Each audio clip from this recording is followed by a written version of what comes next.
한국의 암호화폐 시장, 지금 거대한 변화의 한가운데에 서 있습니다. 한때는 정말 규칙도 없는 무법지대 같았는데요. 이 시장의 판을 완전히 새로 짜는 대한민국의 크립토 리부트가 과연 무엇인지 지금부터 하나하나 파헤쳐 보겠습니다. 생각해보세요. 우리나라에서 암호화폐를 이용하는 사람이 거의 1,000만 명입니다.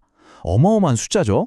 그런데 이렇게나 거대한 시장에서 투자자들은 왜 항상 불안에 떨어야만 했을까요? 네, 바로 여기서 모든 이야기가 시작됩니다. 물론 법이 아예 없던 건 아니에요. 2023년에 법이 만들어지긴 했는데 그 내용을 들여다보면 핵심이 오직 자금 세탁 방지에만 맞춰져 있었어요. 그러니까 정작 제일 중요한 투자자들을 지켜줄 내용은 쏙 빠져 있었던 거죠. 결국 투자자들은 아무런 보호막도 없이 이 위험한 시장에 그대로 내몰렸던 셈입니다. 이런 상황을 딱 한마디로 표현할 수 있습니다. 바로 디지털 서부 시대죠. 규칙도 없고 지켜주는 사람도 없고 오직 힘의 논리만 통하던 그런 무법지대였던 겁니다. 핵심은 아주 간단해요. 새로운 코인을 만들 때 어떤 정보를 공개해야 하는지, 어떤 절차를 거쳐야 하는지에 대한 규칙이 하나도 없었어요. 그러니 투자자들은 이게 뭐 하는 코인인지, 믿을 만한 건지 아무것도 모른 채 그냥 투자하는 깜깜이 투자를 할 수밖에 없었고, 그 피해는 당연히 고스란히 투자자들한테 돌아갔죠. 하지만 이 혼란의 시대가 드디어 막을 내립니다. 질서를 바로잡기 위한 아주 포괄적인 새로운 법률, 디지털 자산 혁신법이 드디어 나왔거든요. 이 표를 보시면 변화가 한눈에 들어오죠? 기존에는 문제가 터진 다음에야 부랴부랴 수습하는 식이었다면 새로운 규칙은 아예 처음부터, 그러니까 코인 발행부터 거래, 보관까지 시장의 모든 단계를 촘촘하게 들여다봅니다. 이건 법을 조금 손보는 수준이 아니에요. 아예 시장의 판 자체를 완전히 새로 짜는 말 그대로 패러다임의 전환이라고 할 수 있습니다. 자, 그럼 새로운 규칙의 첫 번째 핵심, 바로 플랫폼의 안정성입니다. 이제 아무나 거래소를 차릴 수 없게 최소 10억 원이라는 꽤 높은 문턱을 만든 거예요. 게다가 금융당국이 직접 감독까지 하니까 훨씬 더 책임감 있는 운영을 기대할 수 있게 된 거죠. 자, 여기서 잠깐 다음 얘기를 하려면 ICO라는 단어를 알아야 하는데요. 어려운 거 아니고요. 그냥 새로운 프로젝트가 투자금을 모으려고 자기네 코인을 처음으로 파는 거다. 주식시장의 상장이랑 비슷하다고 생각하시면 딱 맞습니다. 그리고 정말 중요한 변화가 나왔습니다.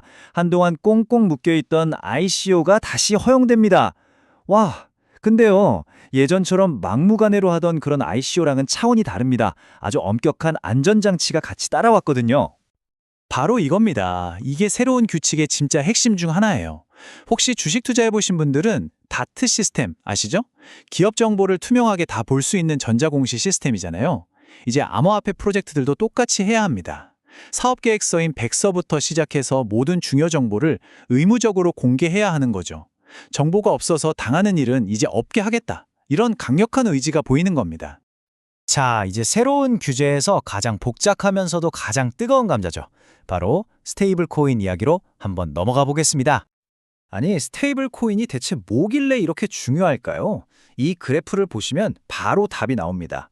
전 세계 암호화폐 거래의 무려 84%, 엄청나죠? 이게 다 스테이블 코인을 통해서 이루어져요. 사실상 암호화폐 세계의 달러 같은 기축통화 역할을 하는 거죠. 그러니까 이걸 빼놓고 시장 안정을 얘기하는 건 말이 안 되는 겁니다. 한 업계 리더는 이렇게까지 말했어요. 스테이블 코인이 느리고 비싼 지금의 글로벌 결제 시스템을 완전히 대체할 거라고요. 이게 단순히 코인 거래에만 쓰이는 게 아니라 국경을 넘나드는 송금이나 결제 시스템 전체를 뒤흔들 수 있는 그런 잠재력을 가졌다는 뜻입니다. 그런데 여기서 아주 근본적인 질문이 하나 생깁니다. 만약에요, 우리나라 디지털 결제의 대부분이 미국 달러에 묶인 스테이블 코인으로 이루어진다면 이건 그냥 기술이 편해주는 문제가 아니에요. 우리나라 경제 주권이 흔들릴 수 있는 아주 심각한 문제가 될 수 있습니다. 구체적으로 어떤 위험이 있냐고요? 첫째, 당연히 원화의 힘이 약해지겠죠. 그리고 한국은행이 금리를 올리거나 내려도 시장이 말을 안 듣게 될 수 있어요. 근데 진짜 최악은 경제 위기가 왔을 때 이 스테이블 코인이 막대한 자금이 해외로 순식간에 빠져나가는 고속도로가 될 수 있다는 겁니다. 한국 정부가 왜 이렇게 스테이블 코인에 민감한지 이제 좀 감이 오시죠? 그래서 이런 강력한 카드를 꺼내든 겁니다. 무려 10억 원. 한국에서 스테이블 코인을 만들려면 최소 이 정도 자본금은 있어야 한다는 거죠. 이건 그냥 돈 많은 회사만 하라는 게 아니고요. 그만큼 튼튼하고 안정적인 곳만 이 중요한 시장에 들어오라는 아주 높은 장벽을 세운 셈입니다. 자, 그렇다면 이렇게까지 하는 한국의 움직임, 전 세계적으로 보면 어떤 의미가 있을까요? 이 표를 보시면 한국의 위치가 아주 명확해 보입니다. 지금 미국은요, 아직도 규제 방향을 못 잡고 SEC랑 CFTC가 서로 싸우면서 우왕좌왕하고 있어요. 그 사이에 유럽연합이 미카라는 엄청 포괄적인 법으로 먼저 치고 나갔죠. 그리고 바로 지금 대한민국이 그 EU와 어깨를 나란히 하면서 글로벌 규제 경쟁의 선두주자로 나서고 있는 겁니다. 법원을 만든 이강일 의원의 이 한마디에 모든 게 담겨 있습니다. 가야 할 길이라면 우리가 주도권을 잡아야 한다. 그냥 남들 하는 거 따라가는 게 아니라 아예 이 새로운 디지털 금융판에서 우리가 글로벌 스탠다드를 만들겠다. 이런 야심이 보이는 거죠. 하지만 이렇게 강력한 규제에는 늘 그림자가 따라오죠. 그래서 이런 질문이 나옵니다. 과연 이 법이 혁신의 발목을 잡는 킬 스위치가 될까요? 아니면 산업을 키우는 발사대가 될까요? 사실 양쪽 주장 다 일리가 있어요. 긍정적으로 보는 쪽에선 이제야 투자자들이 믿고 들어올 수 있게 됐다. 오히려 좋아. 이렇게 보는 거고요. 반대로 비판하는 쪽에선 아니, 시작하는 스타트업들한테 너무 가혹한 거 아니냐. 이러다 혁신 다 죽는다고 걱정하는 거죠. 결국 질문은 하나로 모아집니다. 과연 대한민국은 이 새로운 규칙을 통해 세계에서 가장 신뢰받는 암호화폐 시장이라는 엄청난 기회를 잡게 될까요? 아니면 너무 깐깐한 규칙 때문에 어떤 혁신가도 들어오지 못하는 견고한 요새를 쌓게 될까요? 그 결과는 이제부터 우리 모두가 함께 지켜봐야 할 겁니다.